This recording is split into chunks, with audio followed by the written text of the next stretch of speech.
Droppin Gems. Time for Change Tuesdays at 6 p.m. every other Tuesday.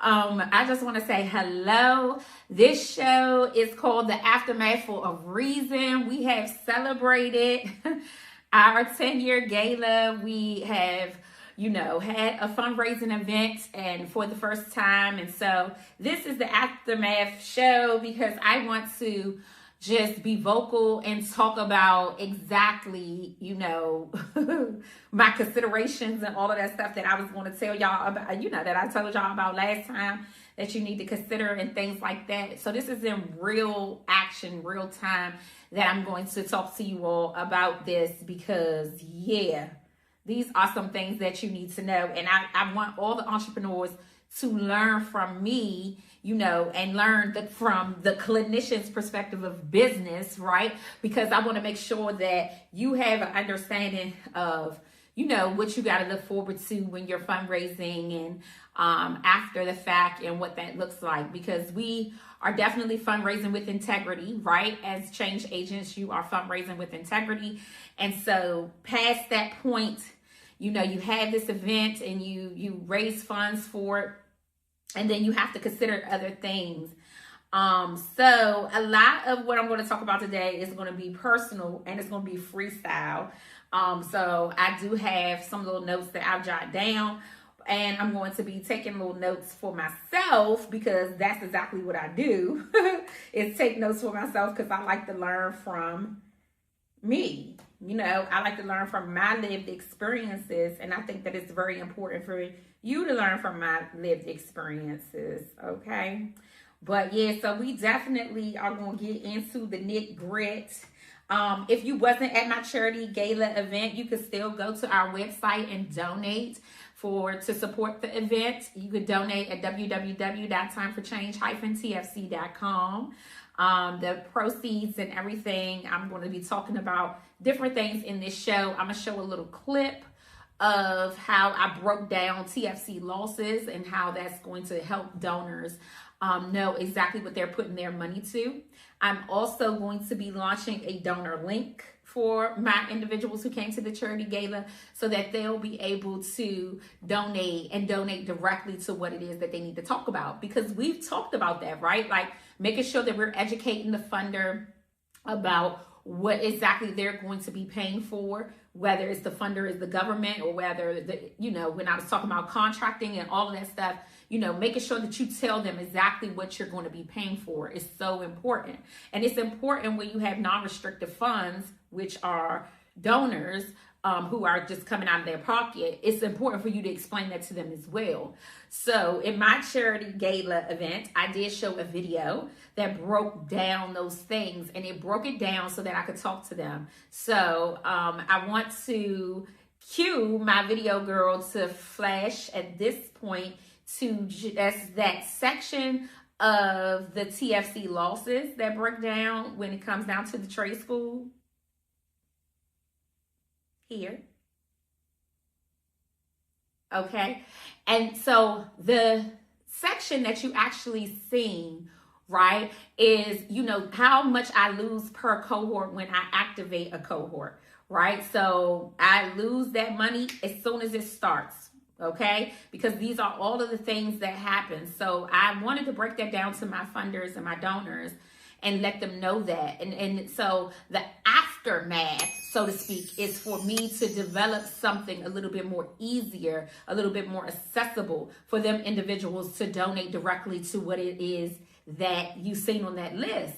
Because if they have something that's tangible that they could donate directly to and know that the money is going directly there, then they're able to feel confident, feel secure, feel the sense of integrity that comes from Time for Change, feel connected to Time for Change, in a way that's very unique, elite, and different from the rest. And that's the whole point. So we're going to be launching something next month that's going to, which is the part of the aftermath, which is going to directly give exposure to exactly what is needed and when people could pay for certain things for students, or if they want to just pay for services, right? Or they want to pay for different things insurance or occupancy, because those are the bigger costs that are still costs that we need to fundraise for as well. Okay, so I'm excited about that in the aftermath of having this thought and going through all of my fundraising things and tactics and all of that.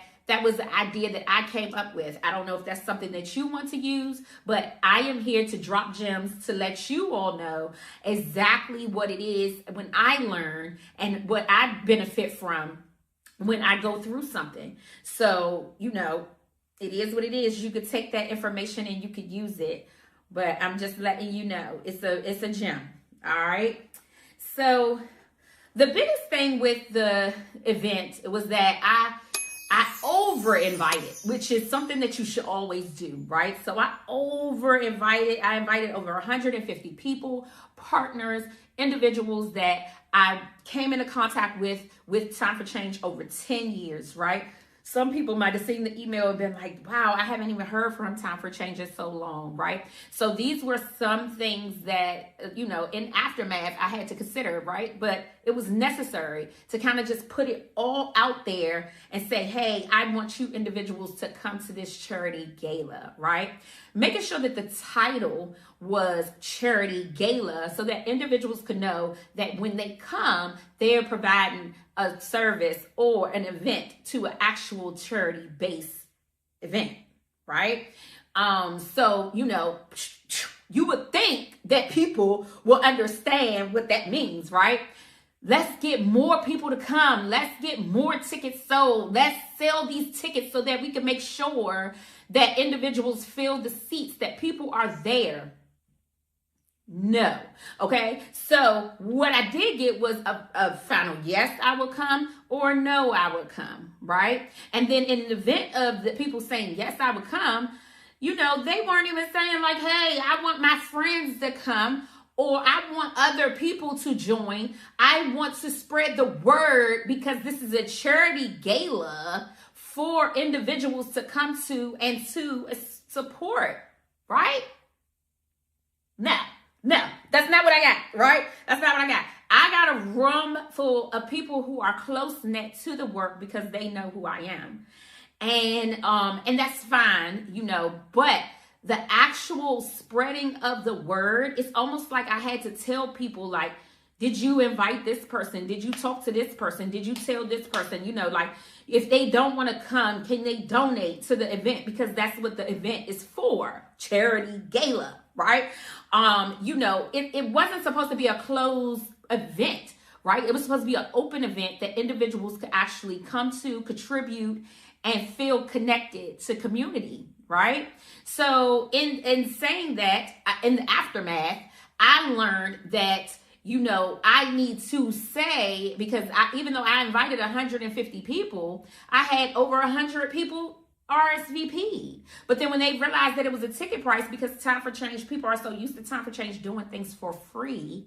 When they realized it was a ticket price, people were like, oh yeah, I'm not going to be able to come, or oh, I'm not going to be able to come, or I'm gonna come, and kept pushing off all the way into the last dime or the last minute and second of the actual event, which was a heavy conflict because I had to pay per person and pay when people come to the event for make sure that I had enough food in the event to feed everyone, right? So if you're telling me at the last minute that you want to come here, that's not going to work for this type of event, right? So in the aftermath, I had found out that if the person was not talking physically to me, or if they didn't want to talk to me, because I am the founder of Time for Change, right?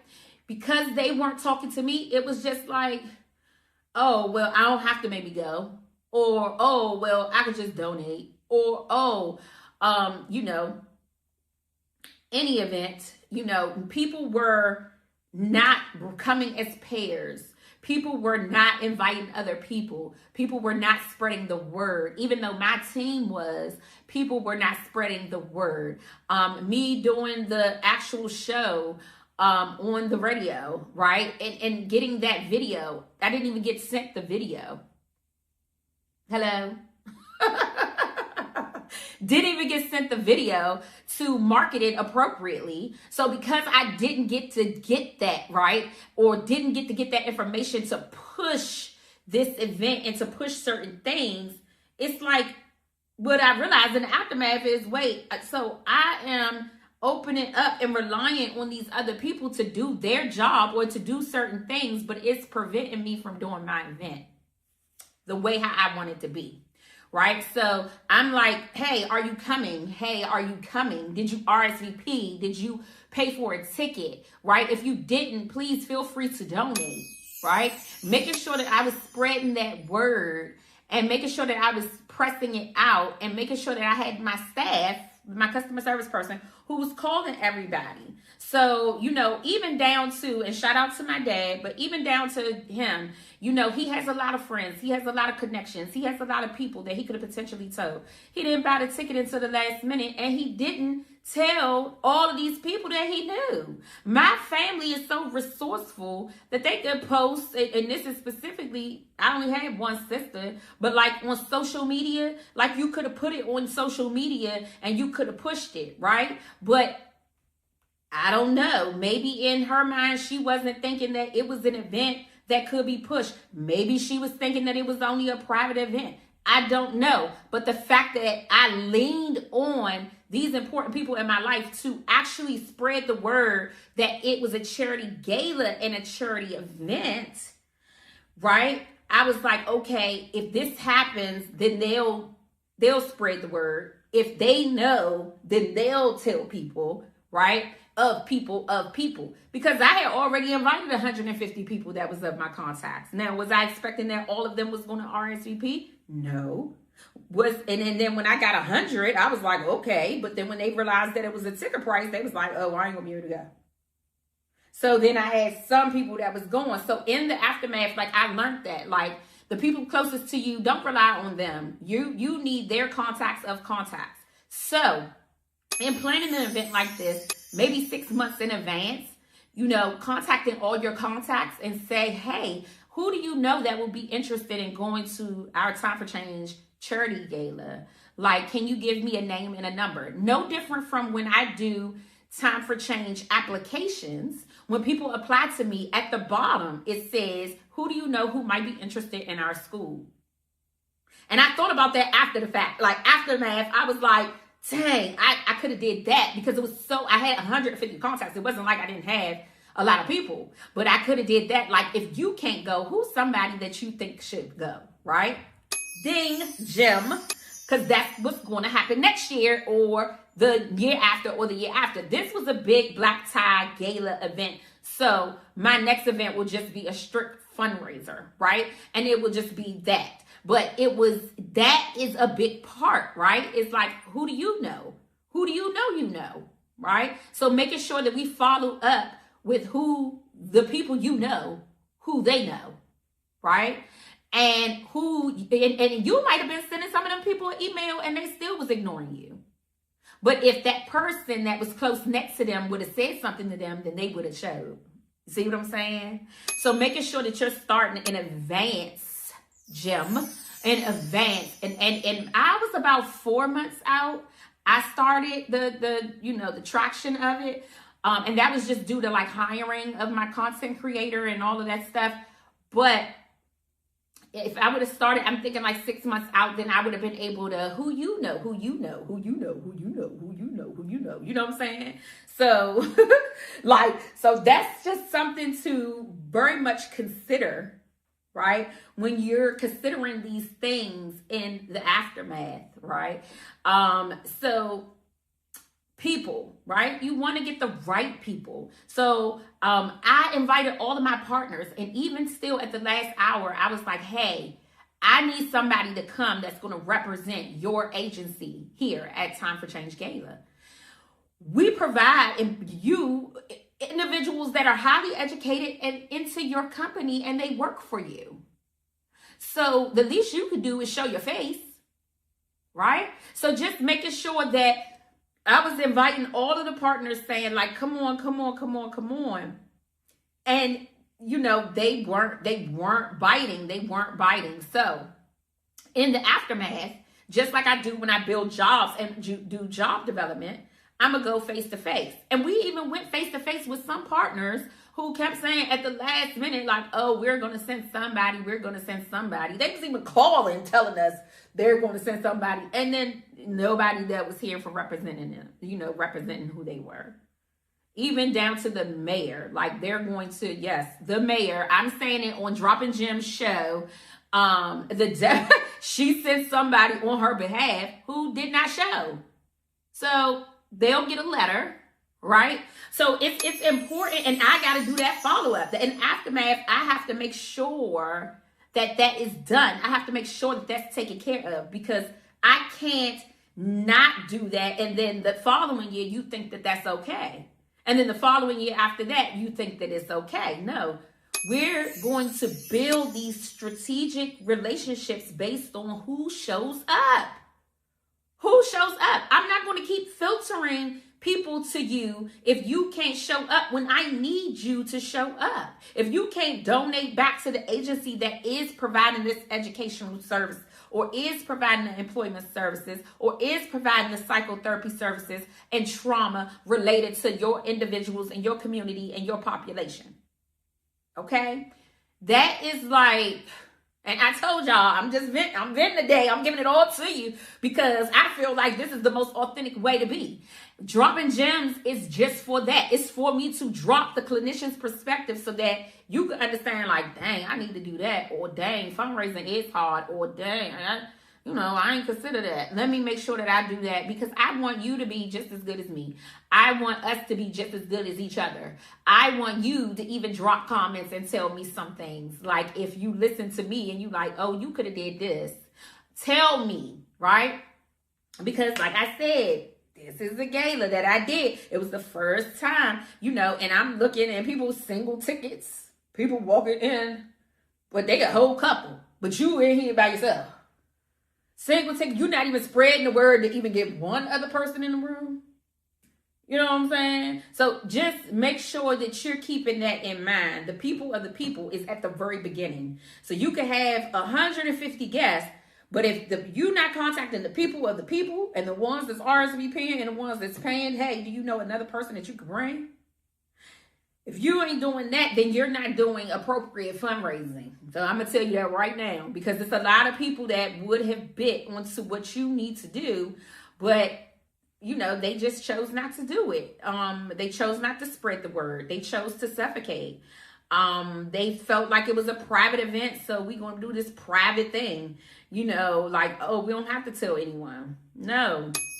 The whole point of foundations and charity and organizations is to spread the word so that the community can support. Whatever the community is, it's the community that's connected to the people that actually come. So the people that actually come has a community, and then those people have a community, and then those people have a community. Bring all of those people, or at least try to bring all of those people when you're doing a fundraiser or you're charitting for an event. It is not one person's job.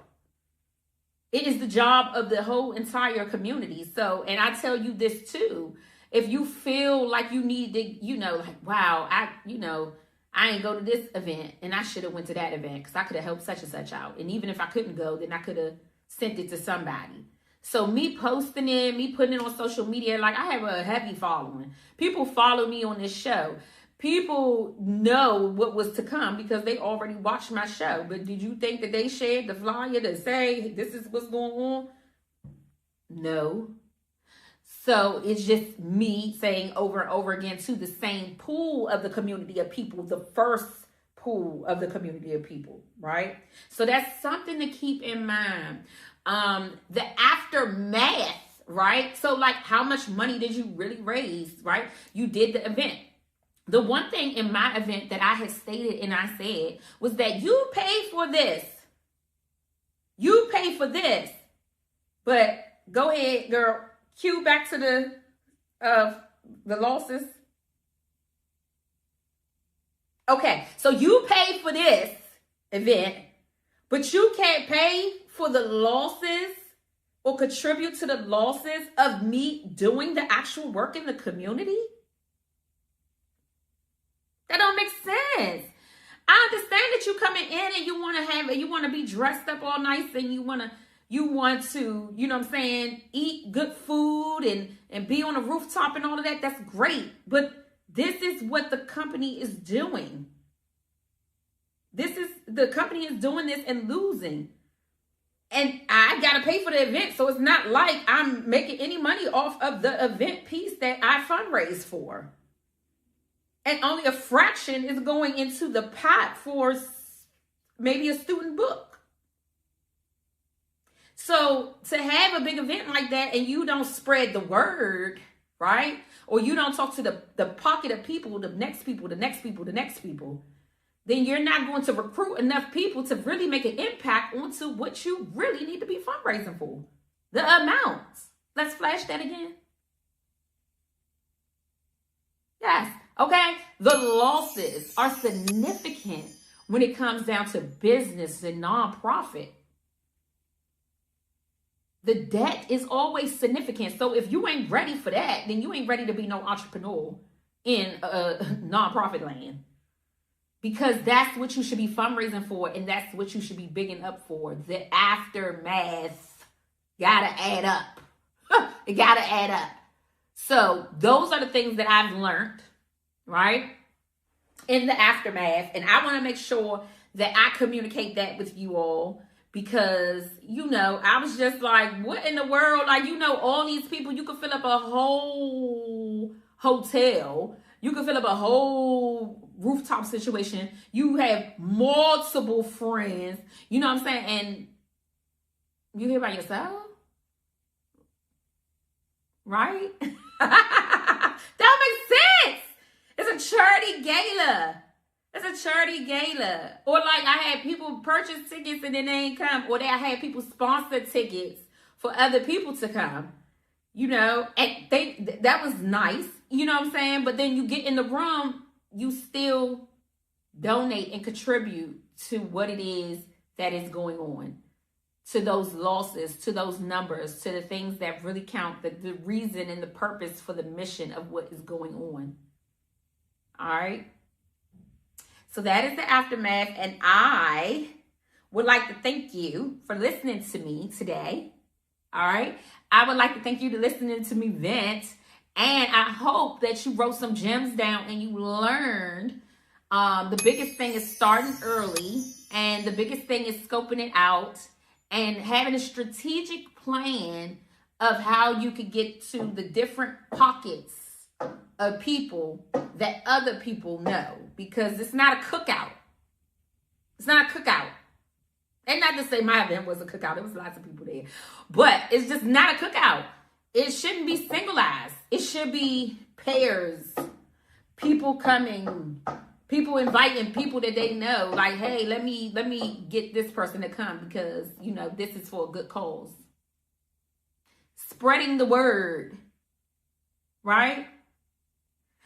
I would like to thank you for watching Droppin Gems, Time for Change Tuesdays. Thank you for watching the aftermath. I hope that you learned something from this. Again, this was straight freestyle, straight for me to go ahead and write my notes so that I could go ahead and build out my strategic plan. And I hope you do that as well. Shout out to the supporters that watch me and don't support me. And again, if you would like to donate, please go to www.timeforchange-tfc.com. It will be great for you to also donate while saying congratulations, because that means that you really value the things that I do to present myself in such a way that the community can continue to rely on me. Thank you so very much. Make sure you subscribe, like, and share my page so that people can learn more information about entrepreneurship. And I look forward to speaking with you at another time. Thank you, and you have a great day.